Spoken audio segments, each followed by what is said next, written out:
Hi అండి, నమస్తే. Welcome to Navadurga selections అండి. ఈరోజు వచ్చేటప్పటికి వాటికన్ ఫ్యాబ్రిక్ మీద ఆల్ ఓవర్ డిజైన్ అండి. ఇది ఫాయిల్ ప్రింట్ వస్తుంది. చూడండి, హ్యాండ్స్ కూడా 3/4 ఇచ్చాడు. చాలా క్లాసీ వర్క్ వస్తుందండి. మొత్తం ప్యాంట్ వచ్చేటప్పటికి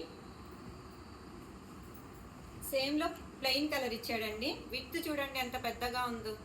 ఎలాస్టిక్ కూడా అలాగే చాలా క్వాలిటీ ఎలాస్టిక్ ఇస్తాడండి. చాలా అంటే చాలా బాగుంటుంది. దీని దుప్పట్టా వచ్చేటప్పటికి టై అండ్ డైలో ఇచ్చాడు. ఎంత అందంగా ఉందో చూడండి దుప్పట్టా. అలాగే కింద 3 లైన్స్ జరీ వర్క్ ఇస్తాడండి. ఇది చాలా అంటే చాలా క్లాసీగా ఉంటుందండి. దుప్పట్టా సైజ్ కూడా 2.3 మీటర్స్ పైనే ఉంటుంది, కానీ తక్కువ ఉండదండి. ఎంత క్లాసీగా ఉందో చూడండి. వీటిలో సైజెస్ వచ్చేటప్పటికి 3XL, 4XL, 5XL ఉంటుందండి. కావాల్సిన వాళ్ళు స్క్రీన్ షాట్ తీసుకొని బుక్ చేసుకోండి. మన ఛానల్ని సబ్స్క్రైబ్ చేయండి, షేర్ చేయండి, లైక్ చేయండి. Thank you.